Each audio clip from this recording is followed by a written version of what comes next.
Listen, I am very excited to bring you Misty Durham in today's episode. She is a project manager. She's been a project manager for years. Right when we did this interview, she had just completed her PMP, so I got to chat with her about that.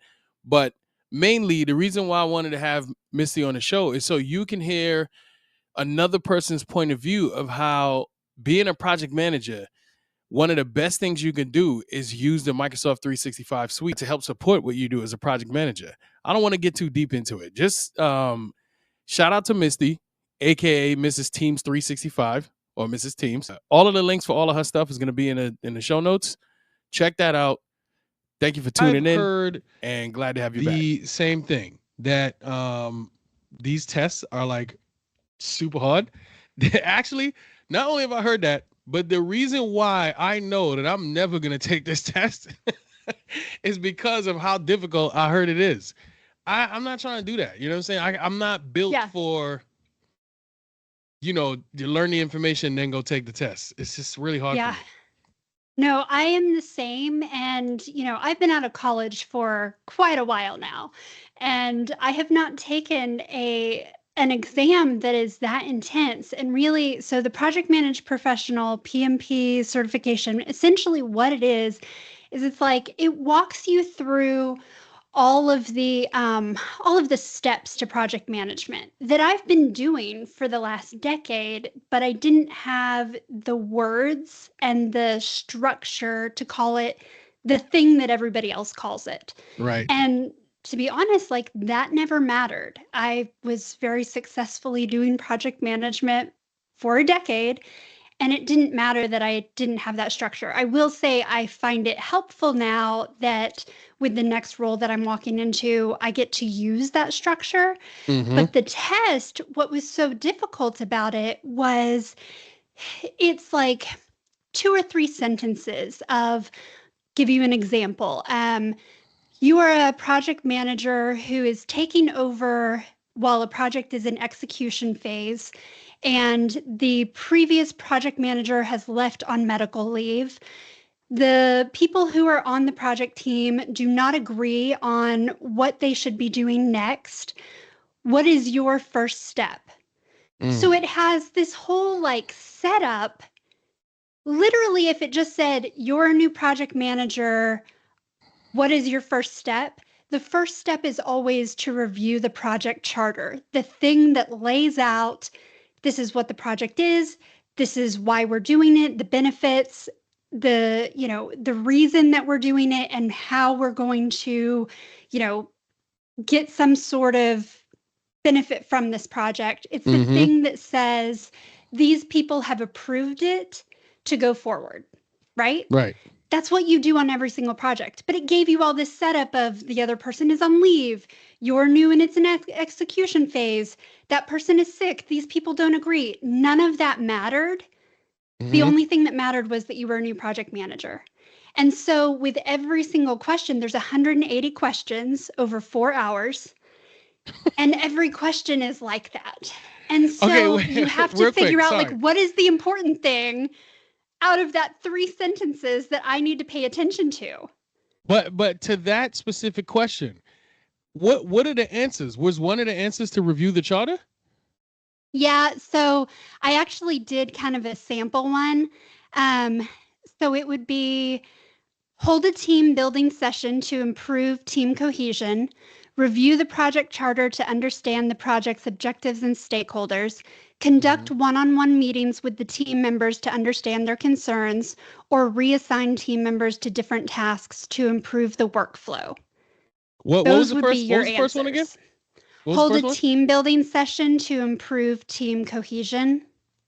Oh, okay. All right. I was only thinking because I was trying to think, because you said the first thing you're supposed to do is review the charter.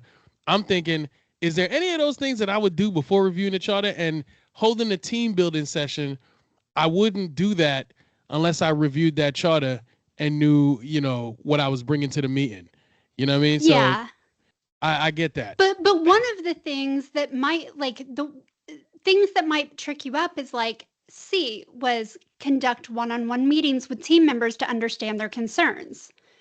So it's like, okay, well, maybe I would do that, but it's asking, what should you do first? Exactly. You are Right. a brand new project manager. What is the first thing that you do to the brand new project that is landed in your lap?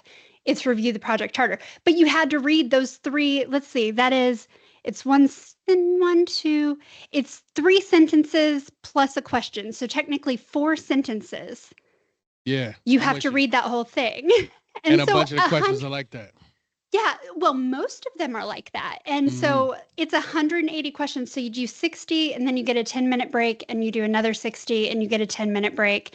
The other thing that was really challenging for me, if I'm being totally honest, Mm-hmm. is that I have been at a sit stand desk that, it moves with me. It's ergonomic. I have an ergonomic setup. Mm-hmm. This was in a testing center. And so the testing center was cold, so I did wear layers, and luckily they let me wear them in because they say you can't have a jacket, you can't have anything. You're in a testing center next to everybody else who is taking like different tests. Really? So I didn't know yeah, that.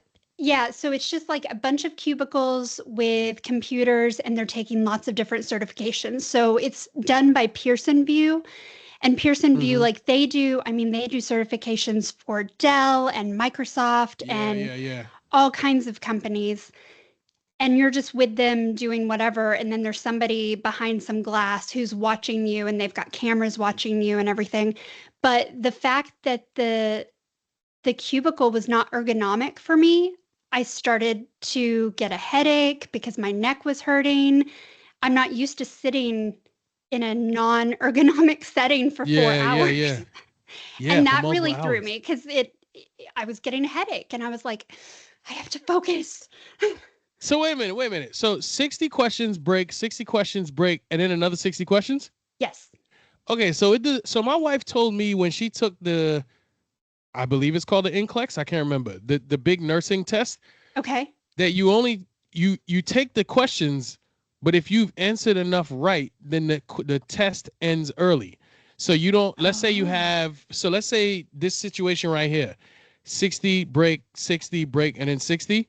The way she explained it is almost like if you answer a bunch of answers right in that first 60, and then you answer a bunch of answers right in the second 60, you don't have to do the third 60. Is this test like that too? No, Oh no, it no. is not. Oh my It is goodness. not. No. Well, and the other thing is that it is a pass fail. So you don't know what score you got. It's just a pass fail. And Really? yeah. And so one of the things that I had done at the very beginning of this process, I'd been a project manager for a decade, didn't know really that much about the PMP. I had heard of it, but no one that I knew had it. And it had never been a requirement for me. Mm-hmm. So I really didn't know what I was getting into. So I took a boot camp. It was 4 days. I went down to Dallas to do it. And it was, 8 a.m. to 5 p.m. for 4 days. We just went through, it's called the PMBOK book, the project manager Yeah. something. So Mm-hmm. we went through that book. And I do think that that was helpful. But one of the things that they recommended was take these 4-hour practice exams that are set up just like the real exam, and you should be getting consistently a 75 to 80 on those a Okay. couple of times before you go take the test. I never made a 75. The highest score I ever made was a 69.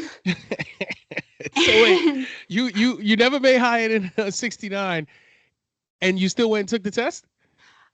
I took that stupid practice 5 times, and I could not crack it. And so actually what really helped me Oh was man. there's a local group here called Techlahoma. Mm-hmm. And they're just a bunch of tech people who are in Oklahoma who they, have formed a community, but they are an official group. So they have funding. They offer scholarships Nope. for Coursera. And in Coursera, there is a Google project management certification. There's Microsoft, there's a few others. Mm-hmm. And since I have been, all in on Microsoft for so many years, I decided, you know what, I'll go ahead and do the Google one just to see what that is like. That has really helped me because it's 174 hours, I want to say. Mm-hmm. But what it does you do like the first module of here's project management, and it sets up, you're doing this project, you are going to send plants for your customers, and they're going to have these plants that are on their desk, and you are the project manager from start to finish of this new plant initiative. And so it actually gives you like the Google Sheet. You do the things that you would do at each step of the project. So in each of the modules, you're getting videos that tell you how to do it. You're getting, reading that tells you how to do it. Then you're actually doing the thing, and then you test on it. And Okay. so for those, I was doing really, really well throughout that certification. And I was like, oh, I get this. The thing that they do differently, they don't do the tricky setup. They don't give you 4 sentences that Yeah, have yeah. nothing to do with anything. They just give you straight out, you're a new project manager. What is your first step? A, That B, C, D. yeah, see, that's interesting because I was gonna say when you explained the question and they're talking about somebody's out sick on leave and this, that, and the third, that resonates with me. I know you're like, that's a bunch of extra information that you don't even want to know. Because I start reading that and it starts feeling like a story. And I'm like, oh, okay, all right, the person's out sick. I wonder what happened to them. You know what I'm saying? Whatever. My brain works that way. And then when you start to ask a question about, like it's kind of like I was in story mode and now you're taking me into work mode. It messes me up. You know what I'm saying? Like that's where I get thrown off because the situation they're explaining is real life. Like this is a real thing. People can be out on leave, sick. You come in, you got to take over the project. What are you doing first? You know what I'm saying? So the question part is what's resonate with me. It's the answers that throw me off. You know what I'm saying? So Yeah, now with Google, even though they're not doing the in-depth question, it seems like it's more interactive, which is what I it like. is. You know what I'm Yeah, saying? it That's is dope. more. Yeah, it is. And, one of the things that was really hard for me to grasp because I've been doing project management for so long without this formal Mm-hmm. process is a lot of the questions. There are 49 processes in the PMP, and they are very specific processes. And I might even have my sheet somewhere, but you walk through each of these processes, and they have, this is what happens first. So the project charter is first, Mm-hmm. and then you have inputs and outputs of each of these processes. And so a lot of the questions are like, you're doing the project management plan, identify which of these are the inputs to the project management plan. And you have to know the actual documents that are part of the input. Now, W- you know, for wait, me, wait. I know what those things are in my real life, Uh-huh. but they don't have the same names. And so doing it on Google where it actually like walked you through, okay, you're building a project management plan. These are the documents that you have to look at. That helped me to actually do it, to You solidify in my mind. you're saying that okay, those 49 processes, you're saying one of those processes could be the project management plan? Yeah, so it'll be the project management plan, the communications plan, the project charter, all of these Okay. documents, and there are very specific inputs and outputs of each of those things. Okay, right, right. Like deliverables that need to come about when you okay, so when you one of the processes, so there's 49, one of them could be or is the project management plan, and then that has deliverables that need to come from it if you're going to execute on this. Okay. Right. And then a question on the Google test will hone in on that, like a specific process. Well, so a question on either of the exams, the actual PMP or the Uh-huh. Google project management, they will both hone in on that. But what was difficult for me when I was taking the practice exams for PMP, I have never done it in that order to that Mm. degree. And so I those that terminology didn't really mean anything to me. Right. Like for me, what a project management plan is, what a project charter is, what a communications plan looks like is very different than what the book explains it to be. And so with the Google, what helped me was that it actually had you do the exercise of you are now going to create the project management plan. Yeah. Here are the documents that you need in order to fill this thing out. And honestly, what they were using is, a Google Sheet, Yeah. but in yeah. our case, we would be using a SharePoint list Absolutely. to Yeah, build yeah, these definitely. things out, right? And Yeah. so having to do that where I know now the columns that I need to have to create an official project management plan or charter or whatever it is, that's what helped me was actually the doing it Yeah, yeah. rather than the reading about it and having it be theoretical and trying to think like, okay, what would this be in my real life? I just needed to do it. Yeah, that's it's funny that we're talking about the project management plan. I'm talking about in about 2 or 3 hours, I'm getting ready to do an event where I'm gonna show people how to create a project plan on SharePoint. Like this is a live event I'm getting ready to do. And Yeah. I'm not a PMP. I don't consider myself a project manager. I support project managers. So I know I might come in there and some things are going to be missing, but it's more so like a concept that I'm trying to preach. Yeah. Which is, you know what I'm saying? Like all of your stuff should be in one area and here's how to do it. Right. Okay. Yeah. So let's talk about SharePoint because you're a fan of SharePoint like I am. Huge. You know what I'm saying? Love SharePoint. I was so happy when we connected and I knew this about you. So Yes. here's what I want to know. All these years you've been doing project management and all these years you've been using SharePoint. Now that you have a deeper understanding of what project managers do, how does this now make you feel now that you link it up with your years of experience, but also your years of experience doing project management, but with SharePoint? So how does it make you feel now? Do you feel more dangerous now that you know this the technical details of project management? Yeah. I feel a lot more dangerous. I feel like Okay. I now have a structure that, project managers, we love structure, right? And I had created a structure, but I did have every now and then, like some bigwig executive would come to me and ask for something specific and they couldn't find it. And now looking back at that, I realized the reason that they were asking me for it and they couldn't find it specifically where they thought they could was because I had created my own system and they were looking for the official system. And so now, I can go into SharePoint and I can organize it exactly in that structure so that nobody can come at me and tell me that I don't have what they need, because I would always say, well, I have it. Tell me what you're needing and I can get it for you. It's going to make it easier for those people who do understand that structure to immediately go into my SharePoint and find what they're looking for. Right. Yes. I completely agree because if you think about what you just said at the beginning, project managers love structure, organization, right?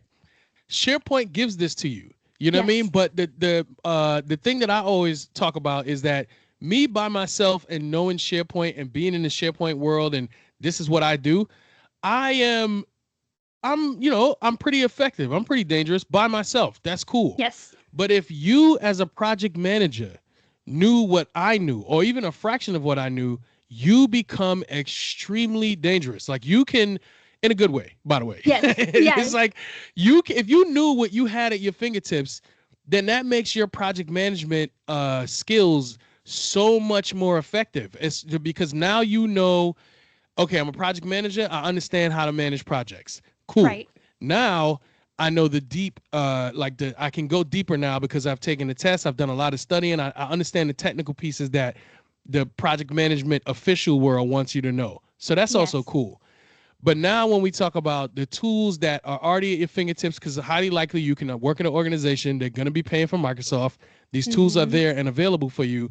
Imagine marrying up that information, that knowledge now with what you have at your fingertips. It's it's unreal. Like, it's hard to put in words how really good this becomes. You know what I mean? And I Oh, know I that you know. know that now. Yeah, well, and I mean, I was already killing it in SharePoint, right? I know. One of the things that I have built my career on is teaching other people, just like you have, teaching other people how to use SharePoint effectively. Mm-hmm. And me specifically, teaching people how to project manage in SharePoint really effectively. Mm-hmm. And one of the things that I feel like people miss most is that every time you create a Teams, you've created that SharePoint and they are not utilizing the SharePoint on the back end. Whereas for me, every time that so I was actually a program manager. So what that means is that I had a program I was over, and my program was, my last one was simplifying the way we work. So it had 3 pillars. It had communications, collaboration, and content. Okay. And so I had a Teams for simplify the way we work. And then I had a channel for communications, collaboration, and content. And that's where we ran our projects out of. So on the team space, I was talking to my project team. I was talking to all of my collaborators. Mm-hmm. And I would do the headers. So like after every meeting, it would be, here are the notes for the meeting, and all the meeting notes would be right there. But then any of the action items, I was actually using the SharePoint communication page. And I was sending out, here's the update. My Teams recording was on that page. Yep. The next deliverables were listed out on that page. The action items were very specifically like bolded on the top in a banner. Mm-hmm. And then all of the documents were very nicely organized in that SharePoint page, because Teams is just Teams is the chat-based view of your SharePoint space. Yep. People don't use that SharePoint space to communicate nearly as well as they should. I completely agree. I was at an organization a few years ago as a W-2 employee. I was a regular employee, but I was the SharePoint person, right? And they had introduced Teams to the organization, so there was a lot of education that was going on about how to use it and all that. I tried to tell the person a few rungs up the chain, they were a knowledge manager. And I was like, hey, when you create a team, I was socializing this to people, to the organization. I'm like, hey, when you create a team, you automatically do the SharePoint site. That is a full-blown SharePoint team site. You should use that. But the guidance higher up was, hey, don't use that, because I think they were talking about security and all this other stuff. And I'm like, listen, you're right about the security, but you need to educate them. Tell them that when they create the team, you create a public team and you start putting things inside of that file library inside of Teams, everyone in the organization can see it unless they set it to private, because the whole entire organization has access to it. Especially if they go searching on SharePoint, it's gonna surface on SharePoint. And I'm like, this is not a bad thing. This is just how it is. You need to educate everybody and tell them this is what's going on. But they were so against it, and I was just like, are you kidding me? This is powerful. You get the power of a SharePoint site, a SharePoint team site, in the hands of an end user. Once again, to my point, they are the ones who understand the processes. They understand the business. They understand the strategy. Give them the power to do this stuff. And you seem to already know what this means. You know what I'm saying? Well, for somebody to be able to do I this. will say, quick caveat on that is that we actually didn't have it set up that way. We had security in place where it wasn't open to anyone, and they weren't private channels. They were public channels, but we had higher up the chain than I am in IT, gods. They had created where this, these people can use this one and these people cannot. They are, what did they call it? What's that? A type of user? Yeah, they had just basically given them permissions to use certain things. And so for us, we had it at an organizational level. So for an organization of 500, mind you, I was at a company that was 125,000 people. My organization was 500. all 500 people could see my teams if they were searching for it. But let's be honest, they weren't, because nobody has that much time on their hands that they're Yeah, looking for yeah, stuff. And right. if they're a bad actor that really is, trying to maliciously do things, well, guess what? We take ethics training every single year. And it is clearly stated that if you are not being ethical, that is a fireable offense. Mm-hmm. So if you're in some stuff that you're not supposed to be in, you can get fired, and they do know. Like, we know who looks at our stuff. We looked Yep. at our metrics all the time because I wanted to know that my project team was looking at the stuff that I was putting out there. And so we had it partitioned. That's what it was. We had it Gotcha. partitioned to where we had our collaboration spaces, and only certain people could see the collaboration spaces. So that's Teams. And then we had SharePoint Intranet, and SharePoint Intranet was open. So another Mm, thing that people don't use enough is the SharePoint news, because it's when you're beautiful. talking to when you're talking to people, when you're getting information, where are we getting it? We're getting it from news feeds on our phone. We're getting it from social media. We're getting it from text. Yep. All of that is mirrored on SharePoint. Your news feeds are SharePoint Intranet and SharePoint news feeds, and your Teams is texting. Yep. You've got, your backend storage all available so that you can search it, and Copilot makes that a whole lot easier. I love Yes, the yes, yes. Copilot space for that. But I'm like, if you're not partitioning these things and using these the way that they should be, one, you're wasting a ton of money on Microsoft, Yeah. because Microsoft is amazing, but it is not cheap. Right. And so, you can make it really affordable by making everyone in your company more efficient Yes. and getting the most money out of it. If you're going to pay the money, get what you paid for. And what you Yeah. paid for is a bunch of apps that are connected. Yeah. And it's one price that you Yes. pay on a regular basis for this whole entire suite of apps. Yes. So I'm already with you. That's one of my things. I'm like, listen, click up here in the waffle menu on the 9 dots. Look, when you see those things right there, those are all individual applications that you have access to that are extremely powerful. Remember, Microsoft is not 3 or 4 people sitting in a room trying to do things. It's an Right? entire ginormous organization that's been around for a billion years that has the ability to put entire teams on specific applications. Yep. So go use them. You know what I'm saying? Before you jump outside of the environment, first use it, see if it meets your need. And then if you're like, man, this sucks, then okay, you can start to think about something different. But I'm willing to bet one of those apps will solve a major problem for you. You know what I'm saying? Being in our world and knowing what SharePoint could do, I know this happens to me. It's hard to explain to people how big of a problem you can solve with these very simple processes in the apps. To your point about what you're talking about, like how you always say Teams is like how you text.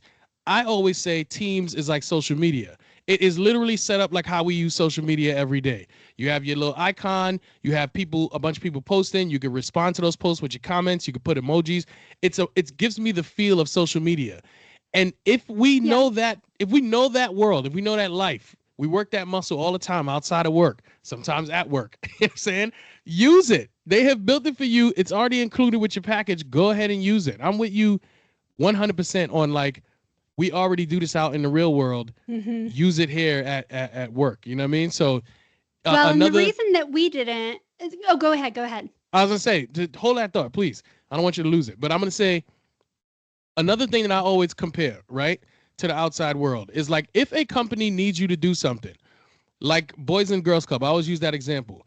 If you want to sign up for the Boys and Girls Club, then you go to their website and then you press a button, you look around, you see what you want, you press a button, a form pops up.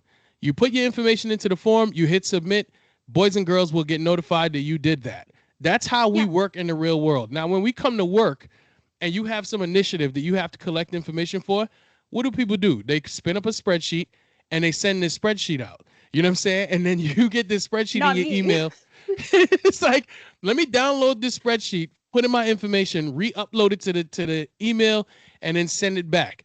That is a very old school way of thinking, but it's a very prominent way of thinking. You know what I'm saying? It's like what people do. Now, you can upgrade and say, okay, we're going to use SharePoint and we're going to put this spreadsheet on the SharePoint site. So everybody going to the Yeah. spreadsheet. Cool. That's fine too. It's an upgrade. However, That's like 8 years ago, sure. yeah. So you can respectfully. So you can take the boys and girls process that I just explained and literally do the same thing with SharePoint. You can create a list which automatically gives you a form, put it on a site, tell people to go to the site and put in their information, just like you do in the Boys and Girls Club. So to your point, you speak the same message that I do when it's like, this is how we do things today. Why are we doing it backwards at work? Boys and Girls Club is not going to say, hey, you want to sign up? We're going to send you a spreadsheet, put your information into the spreadsheet, and then when we get it back, we'll put it in our system and get back to you. Yeah. That's not a real thing. It's absolutely correct. And that's the thing is that, you know, a lot of people who have pushed back on some of the modernization that I've done over the years with the Microsoft tools, they have, you know, it's not always true, but a lot of the times they are of a certain generation. And they are really embedded into the spreadsheets, the Gantt charts, the email. And what I have found is really impactful for them is I'm like, you guys were the ones who were first adopters of email. You were the ones who saw that doing and this comes straight from the government space. My dad gave me this story. He worked at an Air Force base for 30 years. He told me that when email came online, he had colonels who were, you know, they were old school and they wanted the carbon copy document on the corner box on their desk. And he would say, well, Colonel, I emailed that to you. And they would say, well, you know, I don't know about all that. I need the carbon copy, right? This is the same thing. Email did its job, and there is still a place for email. But for the most part, we are not communicating in our day-to-day lives with the people that we communicate most with through email. Right. We are, like I said, getting the news feeds, texting, doing these things. Where you said, you know, Teams to you seems like social media. That makes sense to me when you aren't partitioning. The way that we had done it was Teams was very specifically not for the whole company. Teams was very specifically for collaboration. So it was your boss and everybody that reported to that person. The boss would have a team. Me as a program manager, I had a team.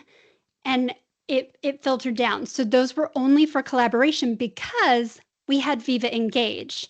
And Viva Engage is Microsoft's version of social media. It is very, very similar to Facebook, just the look and feel of it.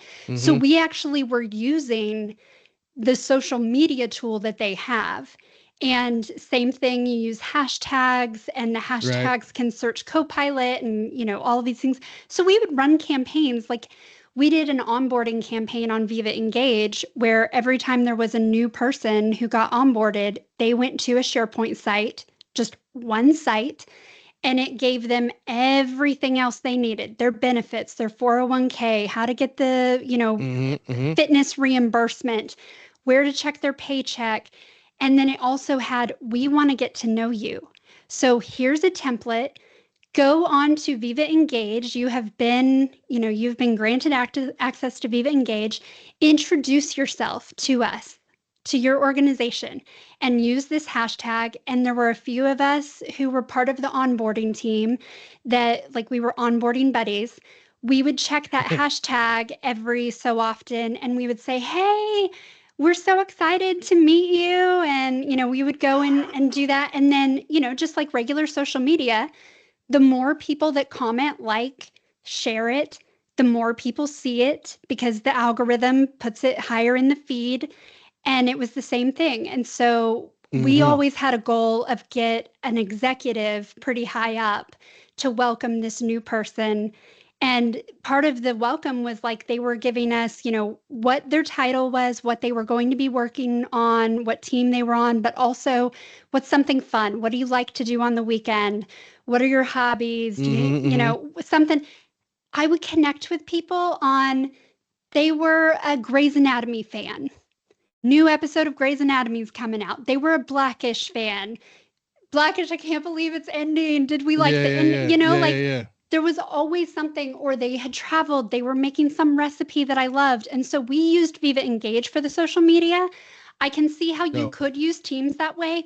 I preferred Teams as a collaboration space where it was three very specific spaces of here's collaboration, Hmm. SharePoint Internet is communication, and our social is Viva Engage. But I do know that Viva Engage, I think, is a little bit extra, although I'll tell you, like, I got just for myself, I got it in my basic business package for Microsoft so that I could play around with it at home and do some stuff.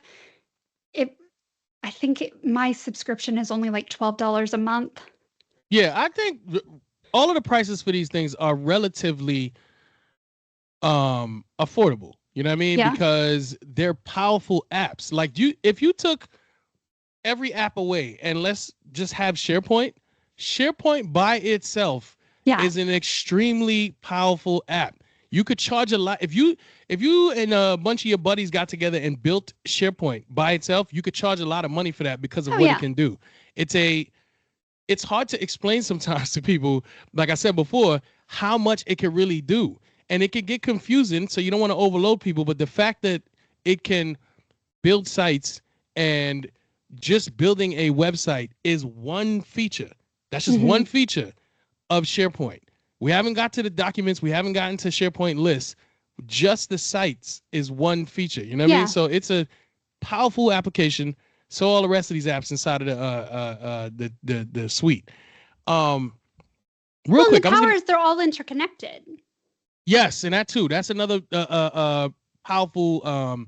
Like it's very attractive to see that you can get in there and use. Once again, we'll say SharePoint, but if you use Stream, which is the video tool that Microsoft has, you can take your Stream videos and embed them on SharePoint pages. Yes. This is what if you had what you're talking about onboarding? Your onboarding process could be SharePoint pages embedded with videos from each person's department, welcoming the person and telling them what they need to do next. And on that same page, you can have the related information that they need. Download this file after you're done watching this video, fill it out. It'll automatically go this place. This is, I can't stop saying how powerful this is because I'm getting excited. But well, we said we wanted to nerd out about this. This is what it sounds like when two people who get it start a conversation, right? Like we have fun with this because we're excited about how powerful it really is and how dangerous you can be. If you are not using some of these features, you are missing out and you are making work way harder than it needs to be. Yes, unnecessarily. I agree. So speaking of that, let's talk about misconceptions now. So we know a bunch of the good stuff, but we also know some things that people confuse. Yeah. Do you have any misconceptions people might have about SharePoint that you want to debunk here? Well, so you mentioned one earlier, the security of it. The security you control, and you get to decide who sees what. If you make it public and you aren't partitioning your spaces like we were at my company, then you know everyone has access to that. But even me, like I am not an IT person. I am a project manager who learned how to be a SharePoint admin because I found it useful, but I'm not somebody who codes and does all these things. Even I have figured out how to be able to set up the security in the way that I need it to be set up just by using, the distros, the email distros. I was able to plug that in. And so everyone on this email distro is who has access to this entire site or this hub or whatever. And so a lot of the misconception that I have seen is, well, we don't want to put it on SharePoint because it's budget or it's, it's proprietary. We don't want that to be seen by everyone. Then set it up so that it's not a hard thing. Yes. I mean, even at the folder level, you can set it up so that it's locked to other people. You have figured it out on Word and on Excel and on Outlook, all of these other spaces that you're used to. Guess what? The great thing about Microsoft It is the same process in every single app. You go to the waffle menu, you go to settings, you click the 3 little ellipses, and it asks you, is this private? Who sees it? Right. What about you? Yes. What are the misconceptions you see? All right. Well, one that I always talk about is documents, right? Like people will hear SharePoint and they'll think, oh, it's a document storage place, and so they think the entire SharePoint is document storage. So they will compare SharePoint to Google Drive or SharePoint to Dropbox, and I'm like, you can make that comparison, but that is one of the multiple things that SharePoint can do. So you can say, I'm going to compare SharePoint document libraries to Google Drive, SharePoint document libraries to Dropbox. That's the comparison you want to make, because SharePoint is way more than a document storage tool. But it's been shopped at organizations that way because they'll get introduced to SharePoint, and there's not a bunch of SharePoint people there to really explain, right? So that happens. Then it's very easy to get integrated to the document library portion of it. No problem. So once they start doing that, and there's usually no strategy behind it, it's fine. They throw a bunch of documents up there. This now becomes throughout the organization as being known as, oh, you can go find it on SharePoint. It's in somewhere on SharePoint, but it's sitting messy. Inside of a library. It's definitely messy. It's always messy because that's just how it is. But that's a big misconception, is that it's just a document storage tool, when that is one piece of the SharePoint puzzle. You know what I mean? It's way bigger than that. Well, and I mean, the other one that I get a lot of, because, you're Mr. SharePoint, I'm Miss Teams. The reason why this is such a good, a good conversation is because they are so closely tied to each other. Like I said before, Teams is just the chat-based view of a SharePoint collaboration space. And so, people just creating teams, they just create a team every time they've got to do something. And I'm like, whoa, let's do one team for a program manager who has many projects. Let's bring it up a level, because you don't need a team for everything. It's like you wouldn't create, a storage space for just a group text. You don't need a storage space for a group text. You just want to text your buddies. You want to text, your whole family, whatever. You don't need that storage space. Now, if you start to plan a Disney trip for your family, maybe now you want a storage space, because you're going to have them vote on what they want. Like, what are the rides that are most important to you? Let's make a list of this. We're going to put together a Disney family project. Now we need a team space. But when we were just like chatting about, the football team or whatever, we don't need that storage device. So that's how I like to, kind of help people understand that space, where if you just need chat, chat all day on Teams, but you don't need to spin up that team space, because you don't really need the storage on the back end. Yeah. That's the other thing too, is like, it's good to know that, Microsoft, it's kind of like a gift and a curse. Microsoft will give you the thing, but they won't say, all right, this is how you need to use this X, Y, and Z. What they've done is they kind of left it open. And so that means you can implement the strategy that you have at your organization, and another organization can implement the strategy that they have. Yes. The downside is that you can implement without a strategy and just go crazy. There's some applications, there's some tools where you can't get flexible. You cannot, bend it and twist it to your will. You have to do exactly what the application says. There's a place for that. And there's pros and cons. And that's one of the things that is kind of frustrating but kind of good about Microsoft, is that they will give you something and you'll be like, wait a minute, doesn't this other tool do that? You know what I'm saying? So it's like, if you have the right people at your organization, you can get so much juice, you know what I'm saying, out of the apps that you have, because the person understands strategy. That is one of the things, maybe this is a misconception, I don't know. But one of the things that I preach is that it's not about the tool. Like, the tool is the kind of like the last step here. Like, before we even start talking about tool, What are the problems you're trying to solve? How does your business work? What's the strategy? What are you doing well already?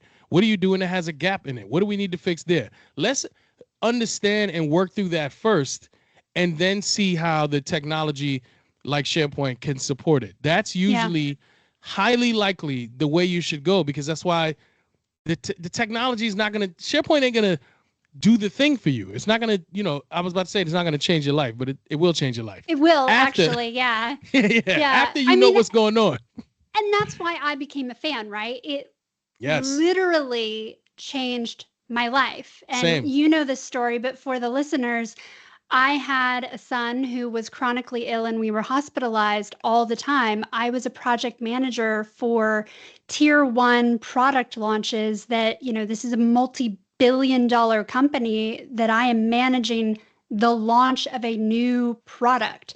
This was millions and millions of dollars and like 50 people on a project team. And I had to be in the hospital with my kiddo. Mm-hmm. SharePoint was the thing that I leaned into to allow me to do all of my work in about half the time and still project manage really effectively. Like, we had deadlines that could not be missed. Mm-hmm. And I had a son who could not be he was 10 months old. He had to have me being attentive for him by his side. SharePoint literally did change my life and made me very successful in the process. And it made my life so much easier, both professionally and personally, because I figured this stuff out. And it didn't, again, I am not technical.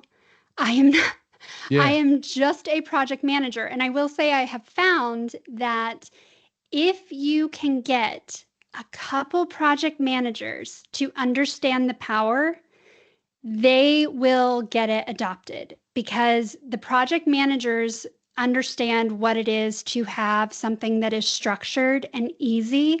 Mm-hmm. And if they understand it, then they can get their project team to understand it. And eventually it will just trickle down. Now, that's kind of a slower way to do it. If you can get an executive at the top to understand it, you're going to move through even faster. But when I was, this was 10 years ago, when I was needing to do this for, work, and then 8 years ago for my kiddo, it was just me. Like, this was a very bottoms up sort of thing that then grew because we decided to migrate to SharePoint Intranet, which was a game changer for us. Like, I had not sent an email in Outlook for 14 months at the end of my project. Yeah, that right there is what you should have led with. You know what I'm saying? Right. Because there are people who are coming back from, the weekend or vacation or whatever, or just the day before. Tons of emails in their inbox, and they have to send tons of email. Email is, I think, a great tool, but it's just for communication. That's all it is. You use email to communicate a certain type of way. But now we have this faster, easier way to communicate in things like Teams. You know what I mean? So they both serve their purpose. But I have seen people's inboxes, I don't suffer from this, that are out of control. And then they also have to send tons and tons and tons of email and try to run processes through that way. Oh, yeah. Real quick, I want to go back to your son. I don't think that this is a minor thing to just brush over, because it's hard for people sometimes to, I think, really understand the depth of a situation by looking at it on a phone or hearing about it on a podcast or reading about it in a book. It's like, you get it, even seeing video, you get it, but you really had to be there to understand what the hell is really going on. You know what I'm saying? Yeah. Your son is sick in the hospital. So if you cut out work, just having a sick kid in the hospital is enough to be too much. It's just too much. Yeah. Other things don't matter when your kid is sick. You're just like, okay, yeah, I'll get to that. Because you're just focused on your kid getting better. Yeah. Now add the layer of, I have to work. I don't want to be, judged as one of them people who's sitting in the hospital with a laptop. But listen, if I don't do this thing with my laptop and get paid, it makes it a little bit more difficult for me to find health insurance. To find the money. Health insurance is important. Yes, to support my kid who needs health insurance.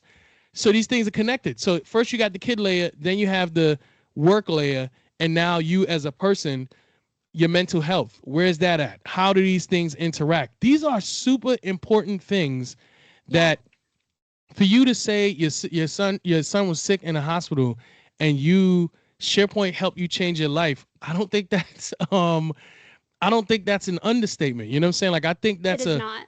pretty big deal that people need to understand how much that really means that you say SharePoint changed your life. No, it was huge. Like, we had just gotten Teams and I knew how to use Teams, but I didn't really understand SharePoint. And so my problem was, I had been a remote employee for quite a while, but I was always online at, around the same time as the people who were in the project with me. And so I needed to be able to communicate with them and to provide them stuff when I wasn't around and didn't know. Like, it wasn't like I was scheduling time off. It was, I am here and I don't know when the surgeon is going to come in, but when the surgeon comes in, I am off. And it doesn't matter if, the head of the company calls me. I am not available right now while the surgeon comes in and talks to me. We had 18 surgical procedures over 5 years. Like, it wasn't something I could compromise on because I had to know what they were telling me to know the right questions to ask the next doctor. Like, I couldn't tap out of that one, right? Nor did I want to. So I wasn't scheduling my time off. I was technically at work, but all of a sudden I'm gone and I don't know how long I'm going to be gone. SharePoint made everything that was in my head and on my computer available to everyone. Yes. I love it. This is the future of work. I know this term is being thrown around all over the place, you know what I'm saying? But the way that what you just described to me is the way we need to get to in the future. That's how we work. We have real lives. Things are happening. A lot of us are remote now. So very easily you could be like, all right, listen, I got to do this thing until 11, but I got to run here for a couple hours once this hits. Make it so that you're good to go once you get back to your computer, but also your team who you work with, they're good to go while you're gone. Nobody's hitting you up while you're gone. Hey, where's that thing? How can I find this? It's right there. We all have collectively understood it's right there on the site, and we made it easy for you to get to. So love it.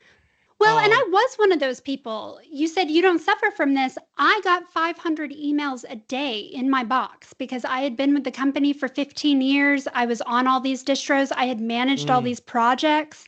So I got 500 emails a day. And I went on vacation. So it doesn't have to be, something horrible. It can be something really great. I went on vacation and came back, and it took me 4 days to, catch up on all of the things. And a lot of it was just, just communication. But somewhere in all of those thousands of emails that I got were action items. Yes. I took over a really large project and taught everyone that I was working with. I had about 50 on my core team, taught everyone how I communicate, where I'm going to communicate, that everything's available to them, and did that vacation. The next year, same projects, but I've had a year to train people where I'm communicating and how I'm communicating. That same exact vacation, because my oldest plays travel baseball. So we went to World Series. Go to World Series. I come back. Last year, it took me 4 days to catch up. This year, it took me 7 hours. Nice.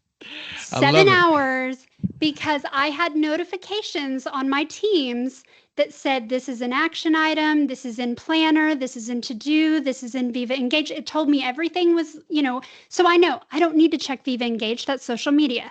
I don't need to check this or that because it's information. What I needed to check were my team sites and my channels because that's where the action items were and the questions from my core team.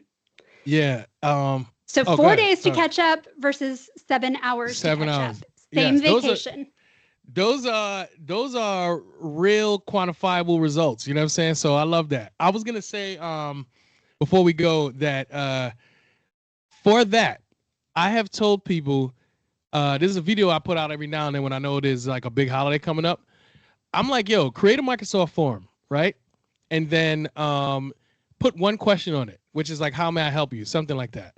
Then take the link and put it in your out of office and tell people that you are on vacation. And if you need me to do a thing, please click here and, put in the information.